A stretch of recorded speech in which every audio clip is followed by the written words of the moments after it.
Oke, Jess, kita mulai dengan doa dulu ya. Teman-teman, kita berdoa sama-sama dulu ya. Mari kita berdoa. Mengucap syukur Tuhan Yesus, malam hari ini adalah suatu kebahagiaan bagi kami untuk kami bisa berkumpul dalam Zoom Home Discipleship bersama teman-teman Lilis yang akan dibawakan oleh Jessica Neva. Kami percaya Tuhan Yesus ada hikmat, ada kasih karunia bagi Jessica yang hendak membawakan satu topik yang dekat di hatimu dan juga satu hal yang begitu penting untuk kami para ibu untuk belajar memaknai apa itu home discipleship. Kami percaya malam hari ini adalah waktunya Tuhan Roh Kudus berbicara supaya setiap kami mendapatkan satu rema yang akan membekas dalam hati kami semua. Terima kasih Tuhan Yesus. Kami persilakan Kau berbicara dan Kau berkati Jessica yang akan membawakannya malam ini. Di dalam namamu kami berdoa. Amin. Amin. Oke, Bu Jessica silakan. Thank you, Cidesi. Selamat malam teman-teman semuanya. It's good to see you all here tonight. Ya kayak tadi Cidesi bilang ya, jadi kemarin tuh tiba-tiba anak aku sakit. 2 malam yang lalu sih, 2 malam yang lalu tiba-tiba sakit. Sebelumnya nggak kenapa-napa, biasa-biasa aja. Terus tiba-tiba dia muntah 2 kali pagi-pagi, jadi harus beres-beresin lah ya semua gitu kan. Terus hari itu dia lemes gitu, kayak kasihan gitu ya. Terus udah gitu tadi pagi dia juga masih nggak gitu enak, jadi tidur semalam juga kita nggak enak gitu tidurnya. Padahal aku lagi sendirian, lagi nggak ada suamiku, dia lagi keluar kota. Tapi satu hal, maksudnya hal-hal kayak gitu tuh benar-benar mengingatkan bahwa satu, Tuhan itu berkuasa, karena apapun keadaannya kita harus terus berusaha untuk bersukacita. Kedua, karena topiknya home discipleship gitu kan. Jadi aku berusaha untuk tidak marah-marah dengan semua keadaan yang ada gitu. Walaupun kayak aduh capek, nggak bisa tidur gitu kan. Sementara harus ini, harus itu, segala macam semuanya ribet gitu ya, sendirian gitu. Jadi pas banget lah ya, Tuhan terus ngajarin aku tentang ini juga gitu. Jadi apa yang dibawakan malam ini, aku juga masih belajar, masih terus berusaha, dan mungkin home discipleship ini satu hal yang akan terus kita lakukan sampai bahkan mungkin setelah anak kita punya anak pun kita akan home discipleship terus kan gitu. Karena kita mau jadi contoh untuk generasi-generasi yang selanjutnya juga gitu. Bukan berhenti ketika anak kita nanti udah 18 tahun dan selesai gitu. Itu nggak kayak gitu ya. Jadi malam ini let's go. Home discipleship. Home discipleship tuh apa sih? Home discipleship tuh kalau aku coba rangkum, mungkin adalah memimpin dan menumbuhkan setiap anggota keluarga untuk memiliki karakter yang semakin serupa Kristus setiap hari. Untuk hidup di dalam iman, untuk memenuhi panggilan Tuhan dan mampu memuridkan di masa depan. Jadi home discipleship itu bukan cuma tentang anak kita, tapi home discipleship itu juga tentang kita, tentang papi, tentang mami, dan anak-anak gitu. Karena kita semua sama di depan Tuhan gitu kan ya.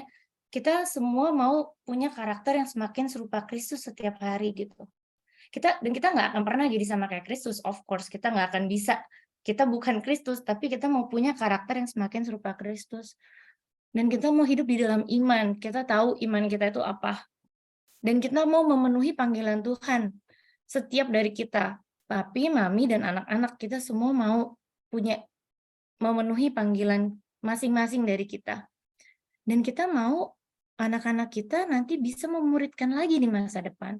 Jadi apa yang kita lakukan hari ini, kita harus lihat itu sebagai sesuatu yang pandangannya jauh ke depan gitu. Bukan cuma soal minggu ini kita ngapain, atau bulan ini kita ngapain, tahun ini kita ngapain, tetapi kita mau lihat apa yang kita lakukan hari ini tuh impact-nya nanti sampai future generations gitu, untuk anak kita dan anak-anak kita dan anaknya anak kita gitulah ya gitu. Jadi kita mau kayak gitu, and that is the home discipleship. Kenapa kita melakukan home discipleship? Karena keluarga itu ada di rencana Tuhan. Jadi ada suami, ada istri, lalu mereka nanti punya anak. Kalau mereka punya anak, ya itu adalah home discipleship. Gimana kalau belum punya anak? Itu juga tetap satu keluarga kan, gitu. Dan itu tetap ada di dalam rencananya Tuhan. Jadi biarpun Nanti kalau anak-anak kita udah nggak di rumah, udah besar gitu ya, mereka udah keluar dari rumah, there is still a family. Dan di dalam rumah tetap ada discipleship antara suami dan istri. Kita akan tetap juga, kita bisa belajar satu sama lain, sama belajar untuk setiap hari semakin serupa Kristus dan terus memenuhi panggilannya Tuhan buat hidup kita, gitu. Kenapa? Kalau di CM dibilang, now the work which is of most importance to society is the bringing up and instruction of the children. In the school certainly, but far more in the home. Because it is more than anything else, the home influences brought to bear upon the child that determine the character and career of the future men or women. It is a great thing to be a parent. There is no promotion, no dignity to compare with it. The parents of but one child may be cherishing what shall prove a blessing to the world. Kalau kita baca CM ini ya, tulisannya gitu, dia bilang, the most important work itu bringing up and instructions of children. Jadi bukan cuma bringing up, jadi bukan cuma membesarkan, tapi memberikan instruksi. Jadi ada dua hal. Kalau membesarkan doang, gampang, kasih aja makan. That's it, gitu. Itu anaknya akan besar, gitu kan. Kasih makan yang sehat, anaknya besar. Tetapi ada kata instruction. Jadi ada kata instruksi. Artinya mereka harus dikasih arahan, mereka harus dikasih pengertian-pengertian itu gitu. Di mana? Di sekolah? Iya. Tetapi yang lebih penting di dalam rumah. Ini dari CM volume yang pertama. Di CM yang volume kedua, yang kita baru baca ya, kalau yang pada ikut baca volume kedua, kita juga lagi baca tentang ini gitu kan. Tentang menjadi follower gitu. Dan apa yang kita lakukan di dalam rumah ini, itu akan menjadikan jalan mereka, karakter mereka, karir mereka ke depannya seperti apa gitu. Dan lagi-lagi pandangannya tuh bukan cuma pandangan jangka pendek, bukan cuma pandangan kayak, oh ya jadi anak yang baik, bring up our children good untuk rumah kita gitu. Tetapi blessing to the world, wow itu amazing banget kan ya. Kadang kayaknya kalau kita pikir, apa sih yang kita bisa lakuin gitu, atau anak kita apa sih, aku tuh apa sih kok sampai kayaknya mau blessing for the world gitu. Oh ada gitu ya, ada banyak cara pasti gitu. Kalau Tuhan udah kasih, Tuhan udah sediakan, there will be time for you gitu to bless the world. Dan ini juga sebuah perintah. Di Ulangan 6 ayat 7, dibilang haruslah engkau mengajarkannya berulang-ulang kepada anak-anakmu. Nanti kita akan bahas apa yang harus kita ajarkan berulang-ulang kepada anak-anak kita. Dan membicarakannya apabila engkau duduk di rumah, apabila engkau sedang dalam perjalanan, apabila engkau berbaring, dan apabila engkau bangun. Jadi this is the instruction part yang tadi dibilang gitu. Kau harus menginstruksikan, kasih tahu ke anak-anakmu berulang-ulang gitu. Dan yang kedua, dibilang juga, didiklah orang muda menurut jalan yang patut baginya, maka pada masa tuanya pun ia tidak akan menyimpang dari jalan itu. Jadi kita harus tunjukin ke anak-anak kita, kasih instruksi, kasih tahu, kayak gini loh, ini seperti ini seperti ini. Dan di masa tuanya, dia tidak akan menyimpang dari jalan yang benar itu yang kita udah kasih tahu ke mereka. Pertanyaannya, aku bisa nggak gitu ya? Aku udah berkali-kali juga tanya pertanyaan ini, aduh susah banget nih, capek gitu kan. Kan kita berulang-ulang ya ampun sampai kayaknya udah kesel banget, udah nggak pengen ngomong lagi gitu, pengennya diem. Tapi yang menarik, CM juga tulis, dia quote dari Pestalozzi. Pestalozzi ini pedagog, seorang pendidik gitu ya, dari Swiss. Dia bilang, the mother is qualified by the creator himself. Jadi Tuhan itu pencipta kita, pencipta anak-anak kita juga, itu udah kasih kualifikasi ke seorang ibu untuk menjadi principal agent in the development of her child. Jadi kalau kamu udah dikasih anak, kalau aku udah dikasih anak, berarti aku udah dikasih kualifikasi untuk mendevelop, untuk membangun anak ini gitu. Tetapi yang diperlukan adalah thinking love. I have to think. Gak bisa cuma ngasal gitu. Nggak bisa cuma asal-asalan. I have to think, apa sih yang bisa dilakukan? Hatinya gimana nih? Pakai perasaan gitu, pakai perasaan, pakai pikiran, mesti mengerjakan apa yang harus dikerjakan. Tapi ibu bisa nggak? Ibu itu bisa. Kalau kita mau berusaha, kita mau berpikir, seorang ibu itu udah dikasih kualifikasi sama Tuhan untuk mampu mendevelop anak-anak mereka, untuk bantu, untuk mendidik, menginstruksikan anak-anak mereka gitu. Jadi bisa atau enggak? Jawabannya adalah bisa. Yang perlu kita lakukan adalah berpikir bagaimana caranya, apa yang terbaik yang bisa kita kasih ke anak-anak kita. Karena anak orang lain sama anak kita itu beda gitu. Kita pun berbeda sama orang lain. Jadi apa yang dilakukan orang lain belum tentu cocok untuk di keluarga kita gitu ya. Jadi kita masing-masing harus berpikir, nggak bisa cuma suruh orang lain yang mikir terus aku nyontek, itu tuh nggak bakal bisa. Itu namanya bukan berpikir gitu. Itu namanya nyontek doang. Oke. Jadi gimana caranya? Ada hal yang menarik ketika membaca CM gitu ya. Membaca CM tuh ngomong ada 3 main habit, dia bilang. Ketaatan, perhatian, dan truthfulness, kejujuran. Jadi ketaatan, obedience, perhatian, attention, dan truthfulness. Tapi kalau dengerin, kalau yang udah pernah ikut kelas Growing Kids God's Way, mereka juga taruh perhatian yang utama tuh kedua hal ini gitu. Ketaatan dan perhatian, obedience and attention. So aku pikir-pikir kenapa ya gitu. Kalau misalnya basicnya Christian parenting, mereka selalu utamain ini nih, obedience and attention, obedience and attention.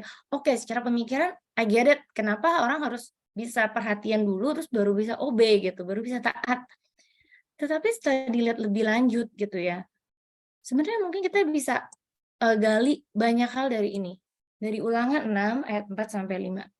Ayatnya bilang, dengarlah hai orang Israel, Tuhan itu Allah kita, Tuhan itu Esa. Kasihilah Tuhan Allahmu dengan segenap hatimu dan dengan segenap jiwamu dan dengan segenap kekuatanmu. Jadi malam ini aku akan coba gali dari ayat ini.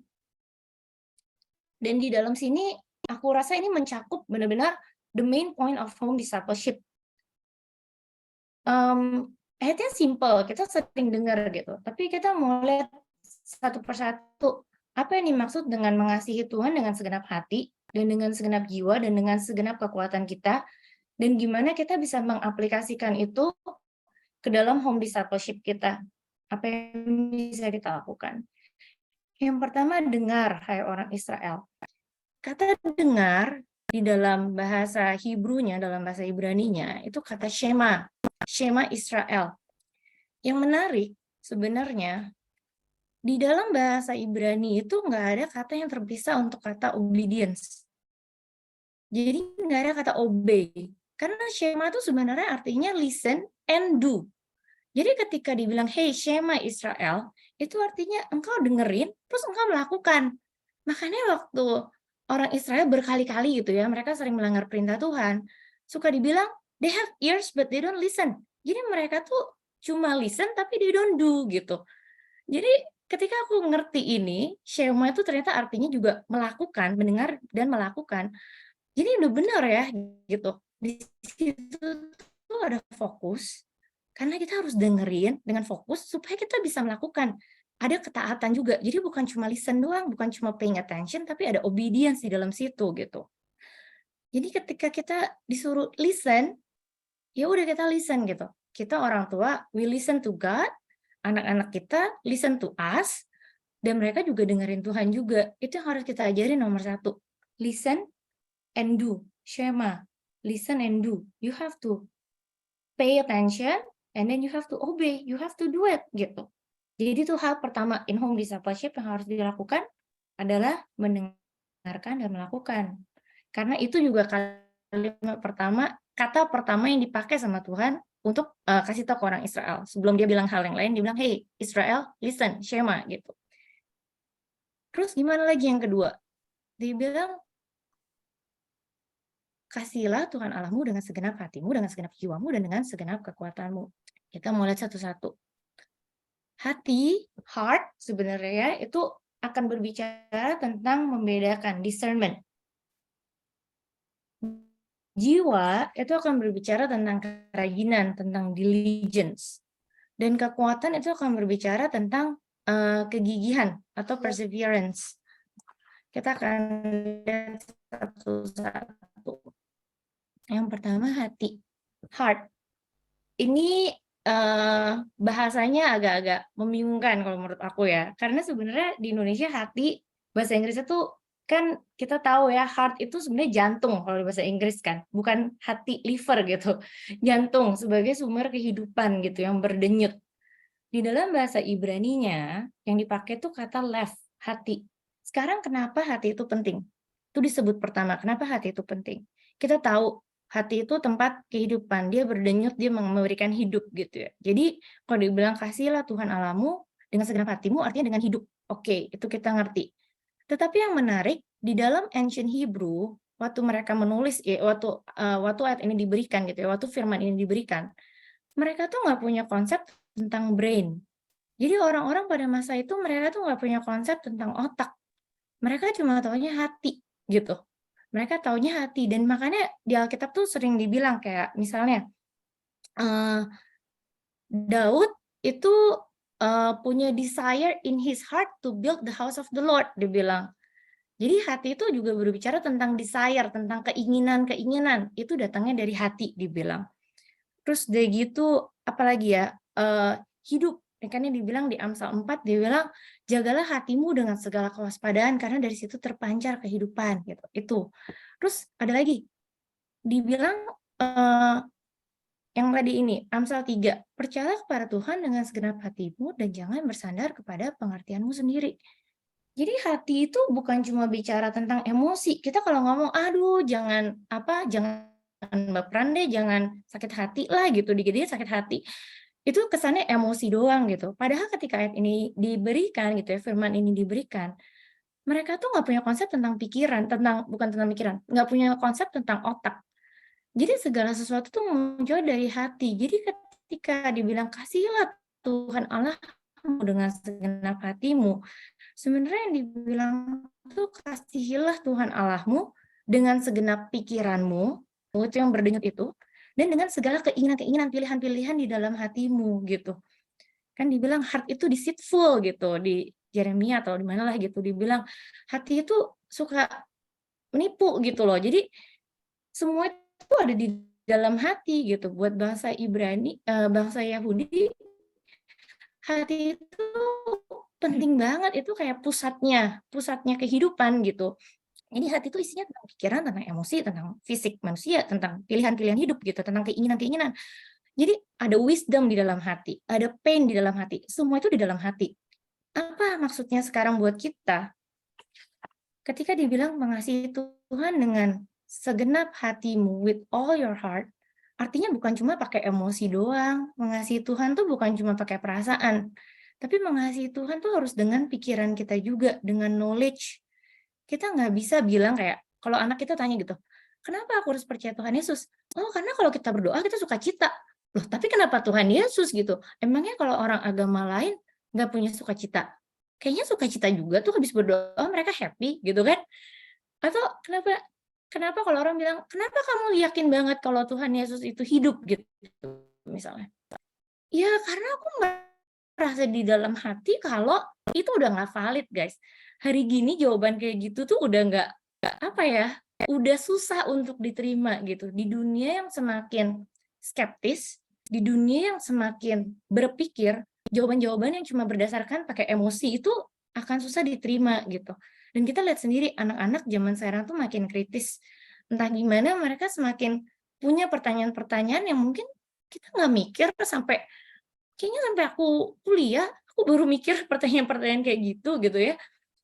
Jadi ketika kita baca ayat ini gitu, mengasihi Tuhan dengan segenap hatimu, itu artinya kita harus benar-benar ngerti kenapa kita memegang iman ini gitu. Kenapa saya punya iman sama Tuhan Yesus? Kenapa saya percaya kalau Tuhan Yesus itu benar-benar Tuhan, bukan cuma guru. Kalau di dalam kultur Yahudi, mereka bilang Tuhan itu cuma Yesus itu memang ada, tapi dia cuma rabi gitu. Dia itu cuma guru. Dia bukan Tuhan gitu. Kenapa gitu? Terus kenapa kita harus percaya kalau Tuhan Yesus tuh benar-benar bangkit? Apa buktinya gitu kan? Jadi ketika kita mau mengasihi Tuhan dengan segenap hati kita, artinya kita harus belajar yang namanya apologetics atau apologetika. Kita harus belajar bagaimana kita bisa mempertahankan iman kita supaya iman kita itu nggak cuma berdasarkan emosi doang gitu. Iman kita tuh bukan cuma berdasarkan perasaan-perasaan doang. Gimana kalau cuma perasaan ya, kalau misalnya kita ditanyain orang gitu, terus kita lagi sedih, apakah kita akan tetap bisa percaya gitu? It will be hard gitu kan. Tapi kita harus ngerti, bisa mempertahankan iman kita dalam arti kita benar-benar mengerti, oh, Tuhan Yesus tuh beneran bangkit kok gitu. Buktinya ini, atau kenapa Alkitab tuh benar? Alkitab tuh benar karena ada bukti-bukti sejarahnya, karena udah ditemuin scroll-nya kayak gini, karena begini begitu. Kita harus belajar gitu. Bukannya cuma pakai emosi kayak, oh benar karena kayaknya benar deh gitu. Jadi kalau aku baca, aku merasa Tuhan ngomong sama aku. Tapi perasaan kita itu akan selalu berubah ya karena heart itu deceitful gitu. Jadi kita harus punya pemikiran yang benar. Dan ini kita harus punya konsep God the Savior, Tuhan sebagai juru selamat. Kita tuh harus benar-benar mengerti. Dan kita harus bisa mengajarkan anak-anak kita supaya mereka tuh benar-benar mengerti konsep bahwa Tuhan adalah, Yesus adalah Tuhan, juru selamat. Bukan cuma pakai perasaan doang gitu. Supaya suatu hari kalau mereka ditanya sama orang, kenapa kamu percaya seperti ini? Kenapa kayak gitu? Kenapa Tuhan Yesus tuh beneran bangkit? Gimana orang bisa bangkit dari kubur? Atau apa buktinya? Kayak gitu-gitu kan? Mereka tuh bisa jawab gitu. Dan mereka juga bisa jadi berkat untuk orang lain. That is how you disciple other people. Hanya karena kalau cuma pakai emosi, that will be really, really hard gitu. Dan yang pertama, mengasihi Tuhan dengan segenap hati, artinya kita mengerti dengan pikiran kita juga, bukan cuma dengan emosi kita, apa yang benar, apa yang salah, apa yang sesuai dengan firman Tuhan. Anak-anak akan bisa discernment, mereka bisa discern apakah suatu hal itu sesuai dengan firman Tuhan atau enggak. Mana yang bisa dipakai, mana yang enggak. Dan mereka akan bisa bilang sendiri, oh ini nggak sesuai sama apa yang aku percaya gitu. Dan aku nggak akan melakukan ini. Itu salah satu goalnya. Aku ada beberapa resources yang mungkin bisa dipakai.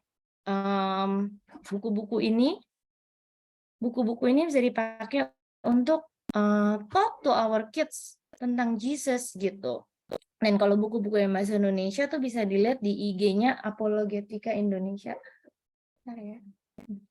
Oke, next. Mengasihi Tuhan dengan segenap jiwa. Jiwa di dalam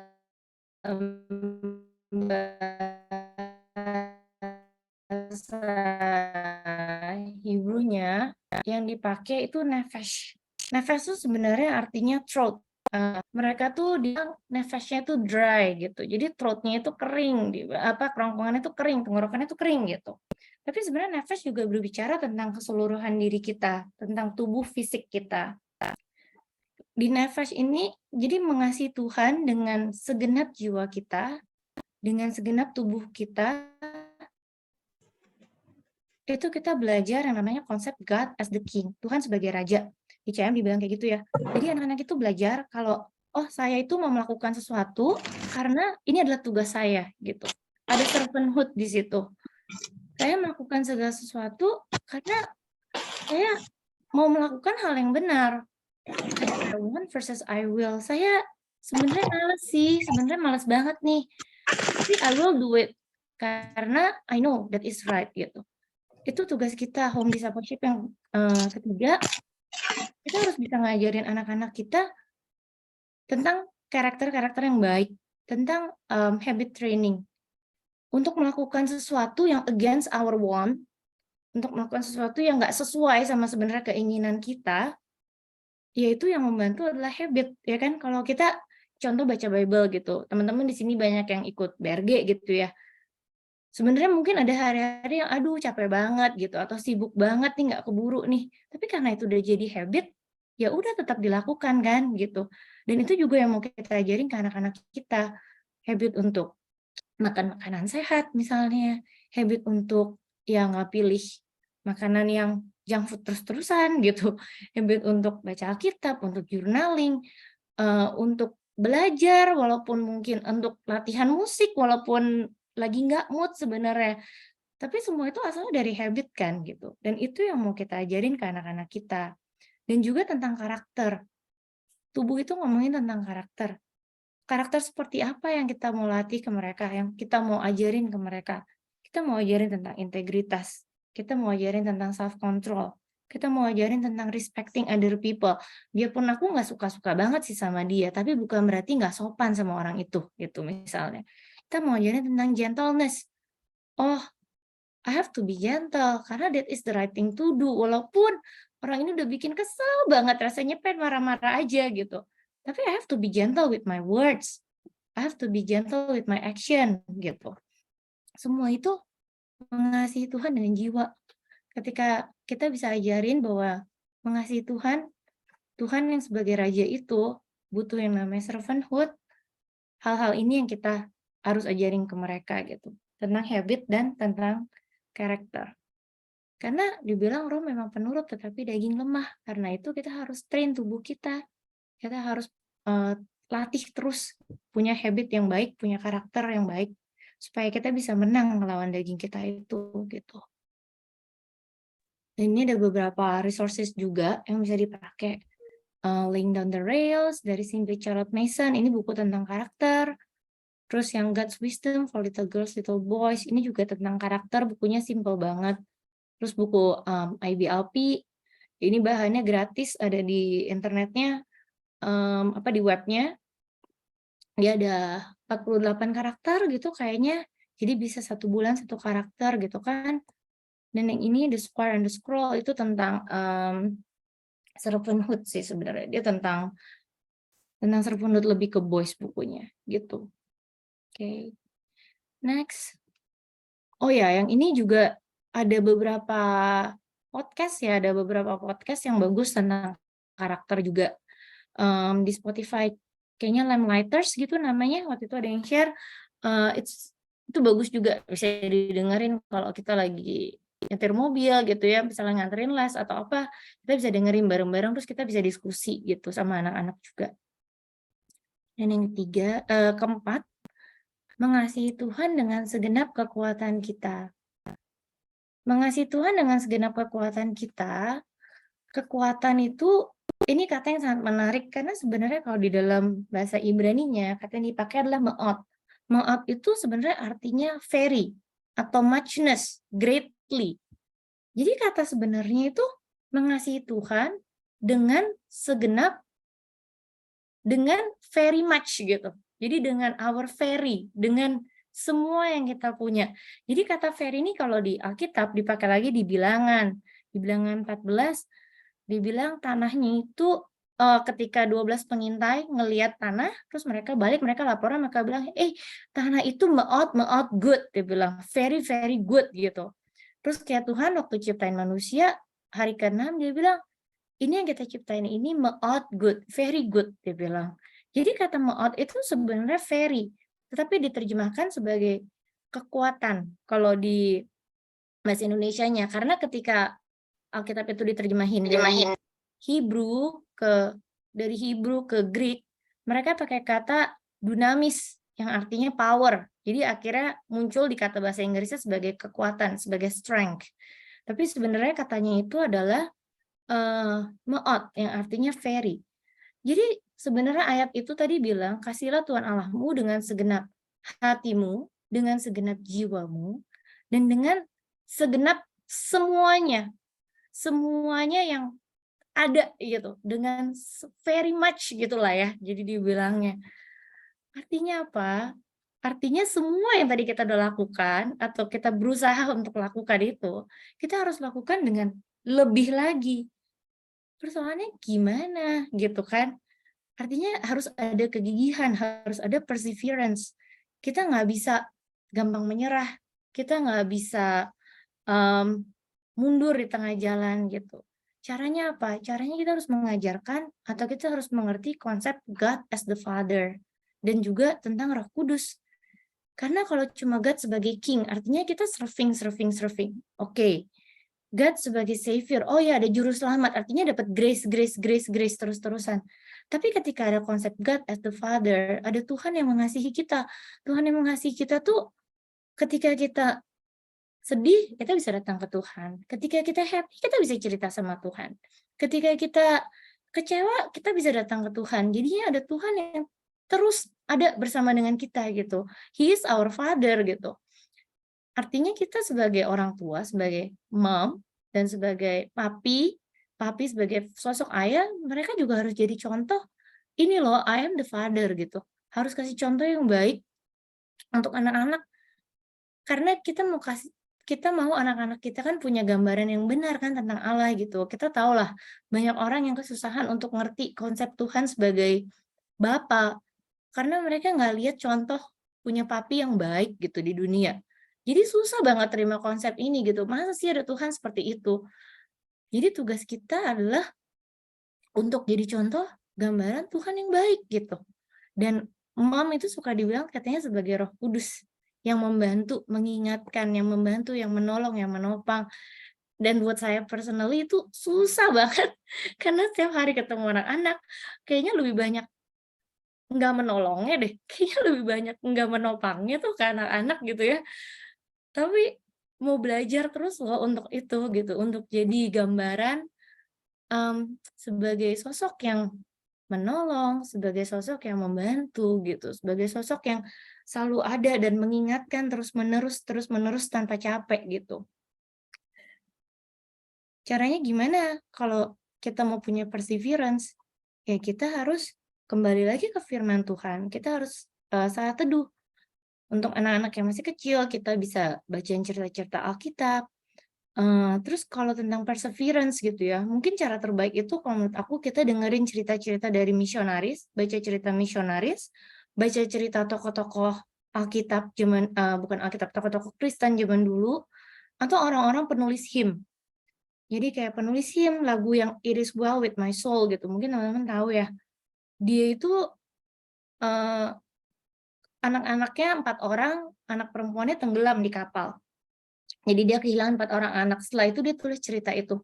Padahal sebelumnya, ada cerita sebelumnya lagi, mereka itu menyelamatkan anak keluarganya Moody. Jadi ada, seorang pengkhotbah terkenal zaman itu, waktu itu ada kebakaran besar, kalau nggak salah di Chicago ya kotanya. Jadi ada kebakaran besar, si Moody ini lagi khotbah, dan dia nggak tahu anak-anak dia tuh selamat atau enggak di rumah. Tapi ternyata diselamatkan oleh keluarga Spafford. Tapi beberapa bulan kemudian atau tahun kemudian, keluarga Spafford tuh kehilangan 4 orang anak perempuannya karena ada sebuah kapal tenggelam. Habis itu si Spafford ini, bapak ini masih bisa tulis lagu It Is Well With My Soul. Gimana seseorang yang menyelamatkan anak lain, keluarga lain, malah kehilangan anaknya sendiri akhirnya dan masih bisa tulis lagu kayak gitu. Kurasa kalau dia bukan orang yang benar-benar mencintai Tuhan dengan very much gitu ya, dengan very very much, dia nggak akan mungkin sih bisa nulis cerita kayak gitu ya, nulis lagu seperti itu yang sampai hari ini pun masih dinyanyiin gitu. Atau cerita tentang orang yang, menerjemahkan Alkitab zaman dulu. Nggak boleh punya Alkitab gitu kan, Alkitab tuh nggak boleh diterjemahin. Terus, akhirnya dia terjemahin dan setelah itu dia jadi ada bounty buat dia. Jadi kalau siapa yang bisa nangkep dia akan dikasih hadiah gitu, dia harus bersembunyi dan segala macam. Kenapa mereka mau melakukan itu gitu? Karena mereka tahu the truth, mereka tuh udah benar-benar ngerti kebenaran, mereka mengasihi Tuhan dengan very very much. Dan aku rasa kita harus dengerin cerita-cerita seperti ini supaya kita tuh punya perseverance itu loh, kita tuh punya kegigihan itu untuk nggak gampang menyerah dengan iman kita gitu. Nggak segampang itu kayak, "Ah udahlah capek," gitu ya, atau, "Ah ribet lah ngomong sama orang nih, gue ceritain tentang Yesus juga nggak ngerti-ngerti," gitu, atau nanya-nanya mulu gitu ya. Nggak segampang itu kita menyerah gitu, untuk belajar terus, untuk gali terus, dan untuk juga ngajarin ke anak-anak kita terus-menerus tentang kebenaran itu, gitu. Sekarang kita udah tahu apa hal-hal yang bisa kita ajarin untuk anak-anak kita. Sekarang gimana caranya? Apa prakteknya? Yang pertama, jadikan itu jadi bagian dari kehidupan kita setiap hari. Gimana caranya? Itu balik lagi ke setiap keluarga, ke setiap ibu yang ada di sini gitu. Yang tadi dibilang principal agent of education, orang pertama yang bisa memberikan pendidikan kepada anak-anak. Karena kita yang paling mengenal keluarga kita yang paling mengenal anak-anak kita yang paling ngerti anak kita tuh ngertinya sampai mana, dia kebutuhannya sampai mana.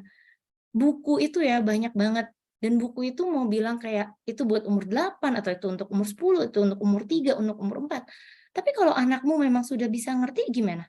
Atau kalau anakmu memang belum ngerti gimana? Ya nggak apa-apa juga kan gitu, kita tuh nggak lagi rising sama siapa-siapa gitu.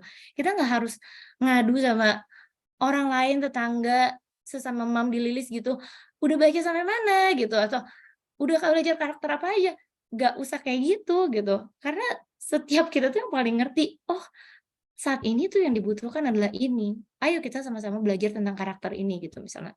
Atau habit yang paling butuhin bulan ini adalah saat ini, habit ini. Ayo kita belajar ini sama-sama, gitu. Dan kita harus punya visi untuk keluarga kita.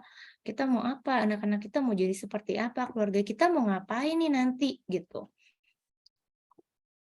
Jadi ayat ini ya, dengarlah hai orang Israel, Tuhan itu Allah kita, Tuhan itu Esa.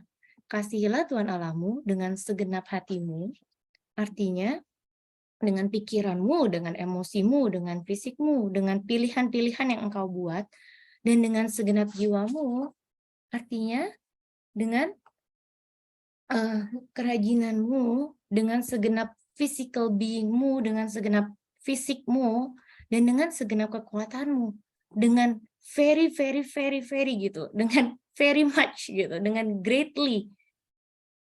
Dan apa yang diperintahkan kepadamu hari ini haruslah engkau perhatikan, haruslah engkau mengajarkannya berulang-ulang kepada anak-anakmu dan membicarakannya apabila engkau duduk di rumahmu, apabila engkau sedang dalam perjalanan, apabila engkau berbaling dan apabila engkau bangun. Jadi apa yang bisa kita lakukan? Ini PR kita, thinking kita gitu ya. Ketika kita duduk di dalam rumah, kita lagi makan bersama, atau kita lagi di sofa. Ini bukan berarti kita nggak bisa santai-santai main game bareng gitu ya. Enggak lah ya gitu ya. Itu part of life juga gitu kan. Cuma kan game seperti apa gitu misalnya. Atau apa yang kita mau omongin gitu. Ketika berjalan atau mengemudi, buat aku pribadi gitu, mengemudi itu saat yang paling enak buat disapel anak-anak. Karena nganterin gitu ya 20 menit, kita bisa dengerin audiobook, kita bisa dengerin, bisa dengerin hymn, kita bisa nyanyi, kita bisa ngobrol. Karena kalau nggak kayak gitu pun anakku akan, wah rame sendiri di dalam mobil gitu ya, mereka berumur 6 dan 8 gitu. Jadi daripada mereka ribut, let's do something useful gitu kalau buat aku. Jadi kita bisa dengerin banyak hal gitu, kita bisa ngobrolin banyak hal daripada mereka ribut-ribut nggak jelas aja gitu. Ketika menidurkan atau memandikan anak-anak, kita bisa cerita, termasuk juga tentang siapa diri mereka gitu kan. "Oh kamu ini anak perempuan loh, kamu ini kayak gini, kamu tuh beda, kalau ada anak cowok kayak gini, kalau kamu anak perempuan gini, ini harus dirawat," dan bla bla bla bla bla gitu ya. Itu bisa cerita juga kayak gitu.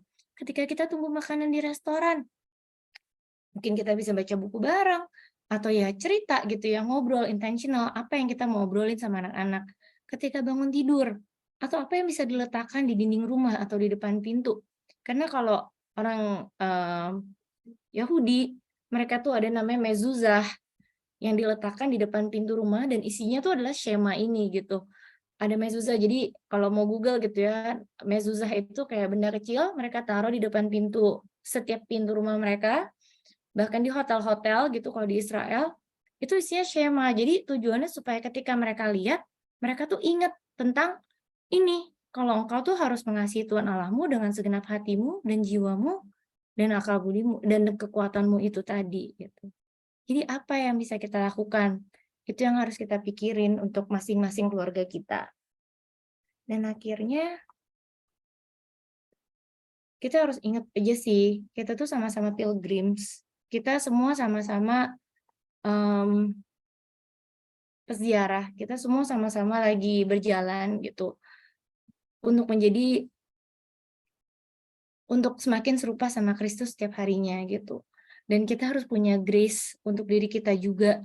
Kita nggak perlu maksudnya kita berpikir, kita melakukan yang terbaik, tapi kalau hari ini kita gagal, besok kita coba lagi, lebih baik lagi. Dan kita pikir lagi, apa yang kurang efisien ya, apa yang kurang oke ya, atau apa yang udah oke ya, apa yang bisa kita puji juga. Kita harus jangan terus-terusan mereview tanpa memuji juga loh gitu. You've done great pasti gitu. Pasti ada hal-hal positif yang udah kita lakukan dan kita harus mensyukuri itu juga gitu. Jadi selamat berpikir teman-teman. I'm still working on mine juga. Masih banyak sekali yang harus aku kerjakan juga. Tapi semoga bisa membantu teman-teman gitu malam hari ini. Thank you.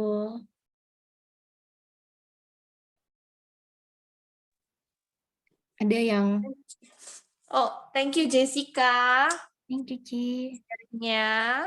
Malam hari ini ada yang mau tanya enggak? Soal misalnya soal resources atau soal ada mau sharing keseharian waktu sedang home discipleship atau ada new homeschooler yang mau sharing pengalamannya dan struggle-struggle-nya. Mungkin bisa, boleh ya Jess dicurhatin di Boleh sini dong. sama Mungkin kayak apa Jess? mungkin kalau ada yang udah melakukan sesuatu dan kayaknya tuh efisien banget gitu di keluarganya gitu kan. Apa sih gitu? Mungkin bisa share sama teman-teman juga di sini.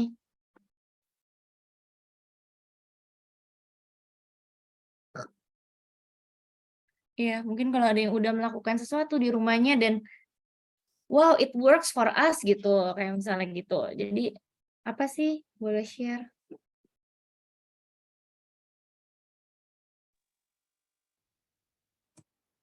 Ya, sambil menunggu teman yang mungkin mau sharing atau mau bagi hacks atau mau bertanya tentang resources atau lain sebagainya, dan kita bisa saling berbagi. Ya, aku sambil reiterate poin-poin yang tadi Jessica bagikan ya. Ini aku setuju banget nih Erni ngomong, harus lebih intentional waktu spend time dengan anak-anak. Nah, itu sebenarnya salah satunya maksudnya ialah di situ buat kita mama-mama yang udah mengalami kasih Yesus, mama-mama yang udah dikasihi dan merasakan bagaimana dia bekerja dalam kehidupan kita tuh bisa menyalurkan itu tuh dengan being intentional dan dengan mendisiplekan anak kita. Dan aku setuju banget waktu Jess ngomong ini bukan satu hal yang berhenti di anak kita, bahkan nanti bisa diteruskan ke generasi selanjutnya ya Jess-nya. Jadi kita tuh kayak membentuk satu culture dalam rumah kita sendiri, kita boleh punya visi kita sendiri, dan bahkan yang menarik lagi yang tadi dia ngomong, why not kita tuh menulis visi keluarga kita tuh sebenarnya apa? Karena kan nggak banding-bandingin ya Jess ya, tiap keluarga akan ada keunikan sendiri dalam discipleship ini, dalam journey ini, nggak membandingkan ya kamu udah Pilgrim Progress chapter berapa gitu, bukan gitu Karena ya. iya. Karena kan apa yang penting buat satu keluarga belum tentu penting kan buat keluarga lain ya. Benar-benar. Gitu. Nah, ini sebenarnya ada yang menarik nih tentang menulis visi. Kalau aku yang tanya dulu ya, nanti mungkin teman-teman ada yang terpantik nih. Kalau Jessica sendiri, itu kan homeschoolingnya ada namanya kan? Aku tahu tuh namanya Arrow, ada arrow-nya. Nah, mungkin Jessica bisa explain kenapa kok homeschoolingnya ada namanya, apakah itu ada hubungannya dengan supaya homeschooling lebih intentional, kita juga lebih ada tujuan yang jelas. Itu membantukah Jessica untuk home discipleship-nya? Kalau aku simpel sih, Ci. Sebenarnya kan ambil dari ayat itu ya, seperti anak panah di tangan para pahlawan gitu. Karena menurut aku memang kan tugas kita tuh mempersiapkan anak-anak kita kan untuk bisa independen pasti nantinya gitu. Dan waktunya tuh sebentar sekali karena anak aku aja sudah mau umur 9 gitu. Nggak berasa, kayaknya kapan itu kita masih main-main gitu ya, maksudnya masih bayi banget, masih kecil banget, tiba-tiba sekarang udah 9, 10, setengah lagi dia udah kuliah gitu. Jadi aku nih udah halfway loh. Tahun ini tuh udah halfway di rumah, nanti halfway lagi dia habis itu pergi, sedih gitu ya. Tapi maksudnya itu tugas kita untuk mempersiapkan mereka gitu kan. Mereka suatu hari pasti akan pergi lah gitu. Aku juga nggak mau anak aku di rumah terus gitu, ngapain ya di sini terus gitu. Jadi ya itu tugas kita untuk mempersiapkan mereka gitu dan semoga mereka bisa melesat maju gitu untuk mencapai titik yang emang Tuhan udah siapin buat mereka gitu. Itu aja sih sebenarnya. Dan satu lagi ya, kalau sebenarnya apologetics, apa yang sangat memantik aku tuh, karena 2 tahun yang lalu kira-kira, jadi dia tuh baru umur 6. Dia nanya gini, kita lagi di siang-siang aja gitu di rumah kayaknya, tiba-tiba dia nanya, "Mami, kalau Tuhan baru ciptain manusia hari ke-6, kok ada yang nulis hari pertama sampai hari ke-5, Mami?" Terus aku tuh langsung ketawa gitu, karena buat aku nggak pernah memikirkan itu. Aku tidak pernah bertanya-tanya kayak Alkitab tuh gimana, aku tahu ada yang diilhami lah dan segala macam, tapi aku nggak pernah mikirin, "Oh iya ya," aku berpikir, "iya juga ya." Terus aku pikir-pikir, "Oh itu kayaknya Musa," gitu. Habis itu, "Tunggu ya Mami Google dulu, Mami cek dulu." Tapi it's interesting gitu, anak-anak tuh sekarang nanya pertanyaan yang aku nggak pernah mikir gitu. Anak aku juga umur 4 gitu, waktu itu dia nanya nanya apa ya, nanya apalah gitu tentang Bible. Terus kalau yang kecil dia lebih absurd lagi, kalau mau tidur dia nanya, "Mami, kalau orang punya toko, itu barangnya dari mana? Terus gimana mereka bisa dapat profit? Kita tuh nggak punya toko," gitu. "We are not businessman," gitu, keluarga kita tuh nggak jualan barang. Tiba-tiba dia mau tidur, dia tanya kayak gitu waktu umur 4. Aku kayak, "Hah? Ini udah mau tidur, kenapa nanyanya aneh banget." Dan itu aku yakin akan ada banyak-banyak pertanyaan yang lain gitu kan, yang ditanya sama anak-anak. Jadi itu yang memantik aku untuk, wah, I have to learn gitu. Aku tuh benar-benar harus belajar. Aku harus ngerti kenapa Alkitab itu benar, kenapa, apa sih buktinya kalau Tuhan Yesus tuh bangkit. Kenapa, Tuhan Yesus dimusuhin sebagai orang sama orang Yahudi, kenapa dia nggak disukain. Mmm, ya hal-hal kayak gitulah gitu. Jadi menurut aku ya memang kita harus belajar dan, ketika nyiapin bahan ini aku menemukan relasinya gitu dengan mengerti bahwa Tuhan itu sebagai juru selamat, Tuhan itu sebagai raja, apa maksudnya gitu, dan itu sangat ya sangat menarik sih, gitu. Iya, Jess. Ya, jadi para ibu juga mesti belajar untuk kalau anaknya bertanya nggak kayak apa ya, kayak kan masih kecil pertanyaan itu kayak Hmm. nggak usah dijawab dengan apa ya, dengan sungguh-sungguh gitu kan. Tapi padahal pertanyaan anak kecil tuh justru yang polos, yang valid, dan itu menjadi first impression atau first inspire idea ya. Kalau yang di volume 2 tuh kayak yang di chapter 6 primal ideas-nya ya, itu Hmm. malahan yang, mereka tanyakan waktu mereka dalam usia seperti ini dan tinggal dalam atmosfer keluarga gitu.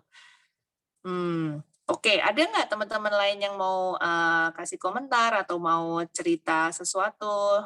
Ini ada satu itu yang ini Jess, jadi nggak boleh Hmm. FOMO ya. Oh, satu lagi ya tentang pertanyaan yang nggak terjawab tuh, itu kan memang, kenapa banyak orang leaving the church ya sebenarnya. Karena ada banyak pertanyaan-pertanyaan yang nggak terjawab. Aku baru baca bukunya juga gitu. Dan di situ diceritain tentang Steve Jobs. Jadi Steve Jobs itu waktu umur 13, dia tuh lihat sampul depan majalah Life, di US ada majalah Life kan, terus sampul depannya tuh tentang gambar, cover depannya tuh gambar 2 orang anak yang kelaparan, kayaknya di Afrika gitu, somewhere lah gitu ya. Anak yang kurus banget gitu kelaparan, terus dia bawa itu ke pastornya. Jadi Steve Jobs tuh sebenarnya dibesarin di gereja kan. Dia bawa ke pastornya, terus dia nanya, "Kalau Tuhan tuh ada dan Tuhan tuh benar-benar sayang sama manusia, kenapa kayak gini ada?"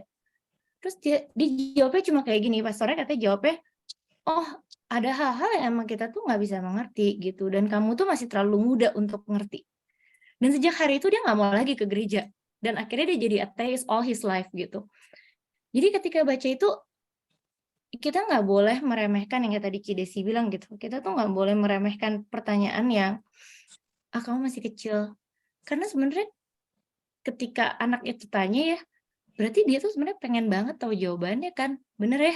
Karena kita, kayak aku sih, aku cuma merasa, aku nggak pernah mempertanyakan Alkitab itu dari mana, atau siapa yang nulis Kejadian 1 gitu, aku nggak pernah mempertanyakan, karena aku nggak mikirin. Tapi kalau anak sampai bisa nanya, berarti dia kan kepikiran kan, otaknya tuh lagi mikir gitu. Jadi dia butuh jawaban yang benar gitu. Siapapun yang tanya, kita harus siap dengan jawaban. Mungkin nggak saat itu gitu, tapi kita harus berusaha cari jawaban dan kita nggak boleh kasih jawaban yang cuma standar gitu loh. Jawaban yang nggak memuaskan orang. Kalau itu di anak kita akan lebih gampang karena kita bisa tanya, kamu udah yakin, udah ngerti benar, oke. Kalau belum, oke, besok kita cari lagi ya gitu. Kita cari lagi jawabannya. Kita bisa berusaha tanya, dan selama anak kita masih kecil di bawah kita masih bisa lihat dia kan gitu. Kita masih bisa memastikan kalau dia tuh puas dengan jawaban itu gitu. Itu sih. Mengakui ya kalau kita juga nggak selalu tahu. Dan juga sebenarnya ini closely related karena topik yang Jessica bawain malam hari ini ada satu chunk besar, bagian besar, terutama untuk bagian kita sebagai ibu-ibu yang secara iman dan keyakinan, aku yakin kita semua itu udah benar-benar merasakan kasih Kristus. Tapi ada sisi, ada gap yang mungkin kita perlu ya membuka pikiran, membuka hati, di mana kita perlu belajar bersama anak-anak dan bersama komunitas di sini dan komunitas yang lain yang kalian punya. Apa itu apologetika? Kenapa kalian perlu ngerti hubungan sejarah gereja dengan perkembangan zaman, dan kenapa sampai pada titik seperti ini di mana kayak even gender itu dipertanyakan. Anak-anak muda sekarang mulai berpikir bahwa ada yang lebih dari lebih dari 2 gender seperti itu ya. Jadi kita mengikuti progresinya, dan sebenarnya ini bukan hal yang tadi Charlotte Mason mencatat ya. Menurut Pestalozzi, the mom is actually Jess? Able ya Jess ya, qualified ya Jess ya. Qualified by the creator ya tadi ngomongnya ya. Yes, even udah dibilang qualified by the creator. Kita punya Bapa, kita punya Jesus as our Savior, as our wisdom, kita punya Roh Kudus juga. Dan itu pasti bersama belajar dengan anak kita nih, sekarang yang kita bersama-sama ini, kita diberkati double nih. Nggak cuma anak kita belajar, kita juga belajar. Pasti akan lebih banyak lagi dibukakan ya Jess ya, untuk bagian apologetika ini. Juga ada bagian tadi yang menarik, itu kegigihan, ketekunan dalam keseharian. Mungkin di sini banyak yang baru homeschooling ya Jess ya. Kalau misalnya minggu-minggu pertama ada yang mengalami kayak, oh ternyata kok gini ya, gitu. Mungkin bisa ada masukan dari Jessica atau teman-teman yang lain, kalau misalnya, wah ternyata lumayan itu, ada tantangannya, atau anak merasa kayak, habis ini mau ngapain, gitu-gitu ya, Jess. Yang lain ada ide mungkin? Ada ide nggak? Kalau aku sih jawabannya, ya kita coba lagi besok. Iya, coba lagi besok. Itu juga termasuk kegigihan, tidak Mungkin menyerah tanya ya. sih, kalau aku mungkin tanya anaknya dulu ya, tanya atau lihat gitu, kayak dia tuh sukanya apa, kita mulai dengan yang dia suka, terus ya oke, kamu udah pilih yang kamu suka, sekarang yang ini dulu ya, nanti habis itu yang kamu pilih lagi gitu. Jadi kan kita punya freedom ya untuk kayak gitu, jadi kita selang-seling mungkin bisa gitu. Oh, ini ada juga dari Mevang, Jess. Setauku kamu rutin dating sama anak-anak. Kasih bocoran dong, ngobrolin topik apa. Biasanya kamu udah siapin sebelumnya waktu dating atau gimana? Soalnya waktu one-on-one efektif kan buat disciple. Aku kalau dating, aku nggak ada topik spesifik sih, Ci. Kalau aku Pokoknya spend ya time biasa gitu. ya spend time aja. Mungkin kalau aku lihat soalnya anak-anak tuh kayak Nathan gitu ya, yang gede tuh masih suka kayak peluk, makan, ya pokoknya gitu aja sih. Jadi dia suka aja. Jadi ntar mungkin ngobrolin apa ya kalau ngobrol, oh di gereja ada teman baru nggak gitu-gitu misalnya. Atau kamu kemarin di gereja cerita apa, miss-nya gimana, gitu-gitu sih. Terus ngeles ini gurunya gimana, coach-nya gimana, kamu suka nggak gitu, kamu merasa gimana, atau kamu paling suka ngapain. Aku suka tanya sih, dari yang sekarang kita kerjain, kamu paling suka apa, kamu paling kesusahan apa, kayak gitu misalnya. Oke, ya. Thank you, Jess. Terus nih ada yang tanya juga tentang IBLP, dibantu jawab sama Tika udah nih. Dapatnya dari mana? Apakah free? Terus nih ada yang tanya tentang homeschooling nih. Kalau baru mulai untuk anak umur 6, pertama baiknya berapa menit dan berapa subjek ya? Ini kayaknya harus ke Cici Meifang nih yang ini. Kalau kalau aku pribadi ya, merasa, dengan homeschool tuh kita kan, punya freedom gitu. Jadi, mungkin kita nggak harus ngoyo gitu loh, kayak semua subjek mau langsung, eee, hari pertama gitu atau di minggu pertama semua langsung dikerjain gitu. Mungkin kita bisa pilih, kalau belum punya rutin sama sekali ya, ini mungkin kalau ngomonginnya belum punya rutin apa-apa sama sekali. Mungkin kita bisa mulai dengan Bible-nya dulu. Bible, nyanyi hymn gitu misalnya, atau apapun lah yang mau kita lakukan gitu awal misalnya, memory verse, udah gitu. Nanti udah satu itu, terus habis itu kalau mood-nya masih bagus kelihatannya, oke mau ngapain, kerjain math gitu misalnya. Terus atau narasi buku, atau apalagi ya, language art, apapun lah gitu yang kira-kira mau, terus lihat aja mood-nya gimana gitu kan. Kalau berapa menit, kalau di kami kita nggak pakai timer soalnya. Kita nggak pakai timer berapa menit sih. Jadi aku lihat mood juga, baca kalau misalnya mood-nya baik, kita baca yang panjang, kalau mood-nya kayaknya agak males-malesan, kita baca buku yang lebih pendek duluan, kayak gitu-gitu sih. Terus mungkin bisa mulai beberapa, nanti kalau udah ada habit-nya mungkin minggu kedua ditambahin subjeknya lagi gitu. Nah, menurut aku sih begitu ya. Jadi kita tuh jangan sampai mengejar, oh ini mau mengejar checklist, ini terutama untuk yang baru mulai ya, mengejar checklist sampai nggak ada joy-nya lagi gitu. Akhirnya semua stres, terus semua nangis, maminya nangis, anaknya nangis, bapaknya bingung dan meragukan. Akhirnya ini kayaknya nggak bisa deh kamu gitu loh. Akhirnya kamu tambah nangis gitu kan. Kamu tambah, oh kayaknya aku nggak bisa gitu. Padahal sebenarnya just apa ya, enjoy dulu aja gitu. Asal udah bisa enjoy, nanti lama-lama akan kelihatan juga gitu. Apa sih yang sebenarnya kita suka, yang kita kurang suka tapi harus kita lakukan gitu. Dan yang harus kita lakukan itu balik lagi, I want versus I will. I don't want to do this but I will do this because this is in our plan. Kita lakukan on good day, jangan lakukan on bad day.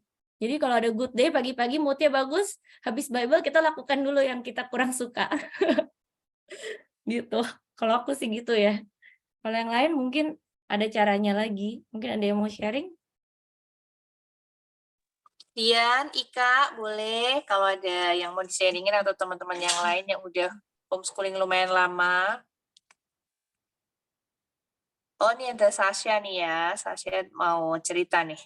Boleh share kah kalau mama-mama kelepasan marah saat nemenin anak bangun habit, selain berujung minta maaf ke anak, apa yang dilakukan? Cidas, Ci, jawab, Ci. Oke, kalau ini ya, kalau aku jujur, kadang memang kita perlu mengalaminya, nangis-nangis, kayak salah gitu, atau apa, ngajarnya juga misalnya kurang prepare, itu atau juga anak ternyata udah di-prepare dia nggak suka. Itu semua adalah bagian dari pengalaman yang akan membawa kita lebih kuat lagi intuisi kita, juga membawa kita lebih paham lagi tentang anak-anak kita dan diri kita sendiri.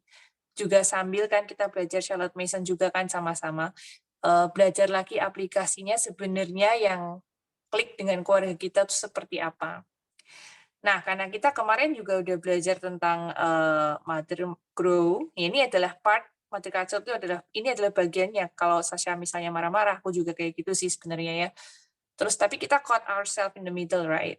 Nah, that's when Christ works. Waktunya Roh Kudus bekerja dan delete untuk apa? Minta maaf. Mungkin kita dipimpin lagi untuk memeluk mereka, memvalidasi emosi mereka. Terus kalau aku, di anakku tuh, aku lagi kayak gini. Anakku itu kadang kalau suka tantrum tuh panjang dan dia banyak sekali pertanyaan dan diulang-ulang. Jadi aku belajar mendengarkan dia, dan aku juga belajar ngasih dia solusi. Ternyata buat dia working-nya ada pilihan A, B, dan C. Dan satu-satu tuh dilakukan gitu. Nah ini aku nggak kepikiran sama sekali sebenarnya, tapi karena sekarang kita itu, ini aku minta teman-teman untuk benar-benar menggunakan benefit ini. Bertanya kepada our divine teacher. kalau sampai kita clueless nggak tahu apa dan sudah berusaha mengikuti step-step yang biasa kita lakukan atau diajarkan oleh orang lain, tanya sama Roh Kudus, ini gimana anakku kok seperti ini? Aku juga seperti ini. Apa yang harus dilakukan? Nanti akan dijawab dengan cara yang ajaib ya, dengan cara yang kadang kita nggak menyangka gitu. Tiba-tiba aja keluar ide kayak gitu. Ya, ada anak yang butuh dipeluk, ada anak yang dikasih assurance, tapi yang pasti perkataan yang lemah lembut, perkataan yang gentle, perkataan yang membangun itu akan membuat mereka hatinya lebih besar, dan itu atmosfer kasih yang akan membangun mereka, sebenarnya gitu. Ya, kalau itu yang dari aku, Jess. Nah, Thank you. apakah ada yang lain lagi yang mau bertanya? Nih banyak yang say thank you ya, Jess ya. Thank you juga, teman-teman. Heeh. Jessica, ada yang mau ditambahkan? Udah mau buku. Oh, nih ada. Agnes tanya, referensi buku discipleship anak tadi adakah di slide? Tadi apa sih? Referensi buku discipleship anak. Oh, ada.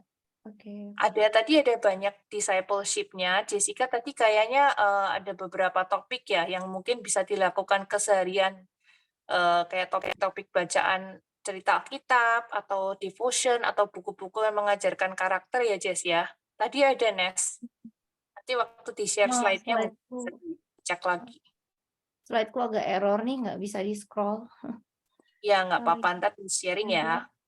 Oh, itu Terus, Cimefang ada gitu. Esther, ada satu input jalannya home discipleship yang dikerjakan ibu di rumah ini sebenarnya nggak terlepas dari pimpinan spiritual seorang kepala keluarga kan ya. Kalau boleh share gimana diskusi untuk bahas detail atau langkah praktis proses bagi tugas ini dengan bapak suami. Menurut aku ini juga beda-beda ya untuk setiap keluarga, pasti kan tergantung bapaknya itu seperti apa gitu. Ada yang mungkin sering keluar, kayak Esther juga kan suaminya sering nggak di rumah ya, gitu. Jadi sebenarnya komunikasi aja sih, kebutuhannya seperti ini gitu. Terus kamu kira-kira bisa apa dengan waktu yang terbatas?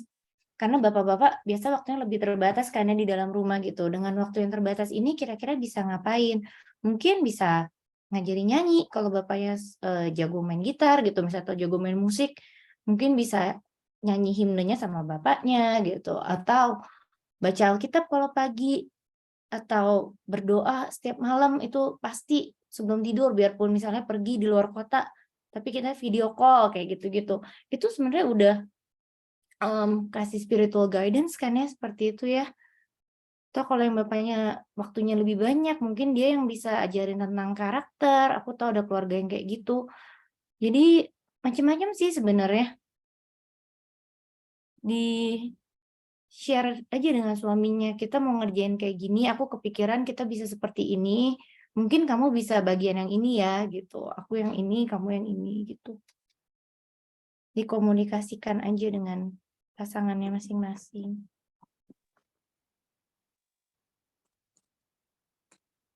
Ya, semoga cukup jelas ya, Esther. Terus ada Anastasia tanya nih, in regard to resources, biasanya dapatnya dari mana? Online, beli dari overseas, atau ada particular book list yang diikutin? Oke, kalau resources sih bisa beli online. Kalau kayak di Periplus, kalau mau hard copy, di Periplus itu banyak sebenarnya buku import. Mereka kirim langsung ke rumah gitu kan. Atau kalau mau yang lebih hemat tempat, hemat biaya juga, sebenarnya kayak Google Book itu banyak juga. Buku-bukunya kayak Louis Giglio itu yang buat anak-anak, kalau mau Google Book ada di Google Book. Kalau yang mau soft copy aja, atau ya particular book list you follow, enggak juga sih. Kalau kayak buku apologetics yang Indonesia udah banyak sekali yang diterjemahkan, dan ada listnya di itu tadi IG-nya Apologetika Indonesia. Buku-bukunya Liz Strobel itu kayaknya hampir semua udah diterjemahin deh. Gitu. Resources yang bahasa Indonesia, ya kalau resources yang tadi Mama Bear juga udah diterjemahkan, iya betul. Jadi itu ada di IG-nya Apologetika Indonesia, mereka ada highlight yang membahas soal resources buku-buku gitu. Itu semua yang bahasa Indonesia mereka udah compile di situ. Gitu.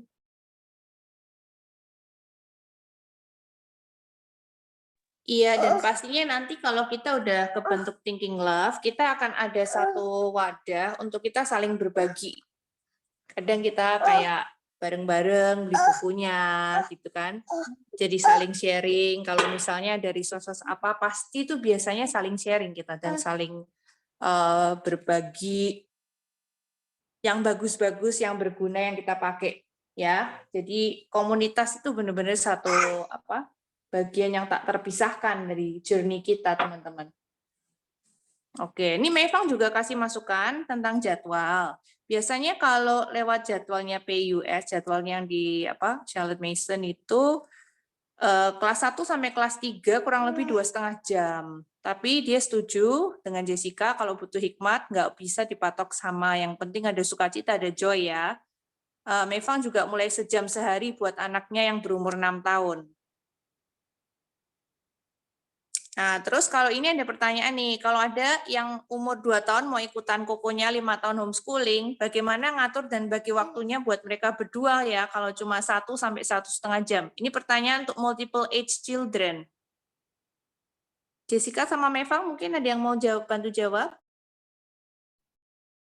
Aku kayaknya nggak bisa jawab deh, karena waktu anakku 5 tahun dan 3 berarti waktu itu ya, itu sih kita unschooling, Ci. Jadi kita nggak ada jadwal khusus.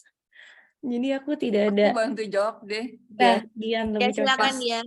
soalnya pas banget kan waktu anakku yang gede itu umur 6, si yang Gregory yang kecil umurnya 2. Emang itu awal-awal struggle ya, karena yang kecil kan orangnya berisik banget gitu kan. Terus tapi yang aku berusaha establish dulu itu adalah rutinnya dulu. Jadi dia tahu urutannya dulu pas udah kokonya masuk ke ruang belajar tuh urutannya ngapain. Nah, itu di-build dulu pelan-pelan. Jadi misalnya pas masuk doa dulu, terus main sama Grego dulu, terus main sama adiknya dulu, terus udah gitu kokonya ngapain, Grego ngapain gitu. Jadi itu dia harus ngerti dulu schedule. Aku sebutnya kayak sense of schedule-nya gitu. Ntar kalau itu udah kebentuk pelan-pelan, lama-lama udah bisa gitu. Walaupun nggak kayak 100% always smooth gitu ya, tapi ya itu kita butuh grace of God. Teman, maksudnya kalau kita udah pegang habit rutinnya itu akan lebih memudahkan kita juga lebih gampang untuk kalau mau ganti-ganti bikin fleksibel, diganti-ganti rutinnya sedikit gitu kalau lagi ada kayak unconditional unexceptional condition gitu bisa gitu. Itu sih. Thank you, Di. Tadi aku mau sebut kamu, cuma tadi kan kamu lagi rempong kayaknya. Wah, langsung ini dua-duanya ada nih, Nathan sama Nadine ya. Oh, iya. Halo Nathan, Nadine. Nathan sehat? Nathan sehat ya? Iya, capek. Capek, capek. Capek. Oke. Oke.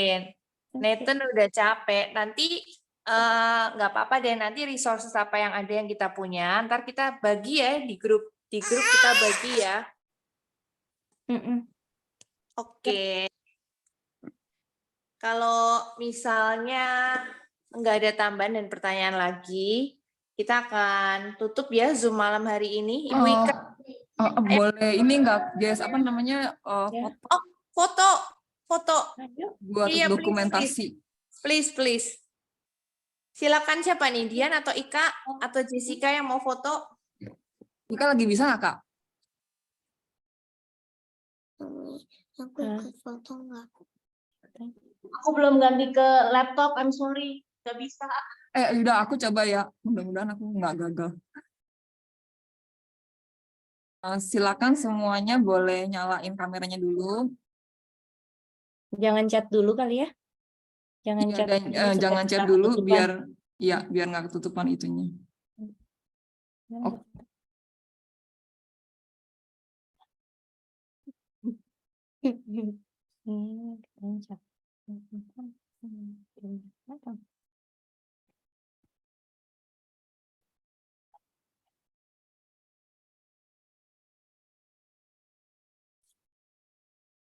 Oke, terus halaman 2, tahan dulu. Maaf ya, aku agak loading gini loh.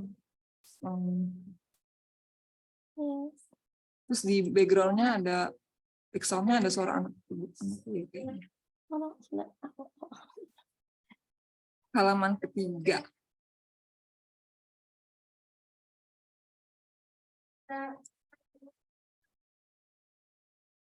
Oke. Oke, udah deh. Thank you. Oke. Makasih semuanya. Kita tutup dalam doa ya. Terus kita akan close Zoom malam hari ini. Ika tutup dalam doa ya, Kak.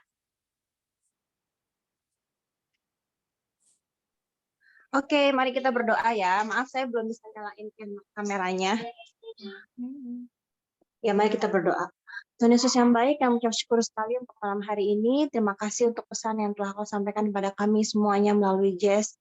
Thank you for this very important message Tuhan, dan bantu kami Tuhan untuk bisa ingat setiap apa yang harus kami lakukan di rumah Tuhan, sebagai seorang ibu, sebagai seorang agent yang daripadamu ya Tuhan, yang untuk mengajarkan mereka hal-hal yang baik yang Kau inginkan ya Tuhan. Bantu kami Tuhan, karena kami juga nggak bisa sendirian, kami nggak bisa dengan kekuatan kami sendiri.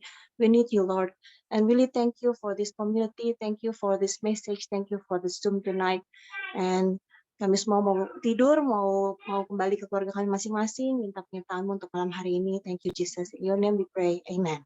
Amin. Amen. Thank you semua. Bye-bye semuanya. Thank you, Jess. Thank you, Jess. Bye.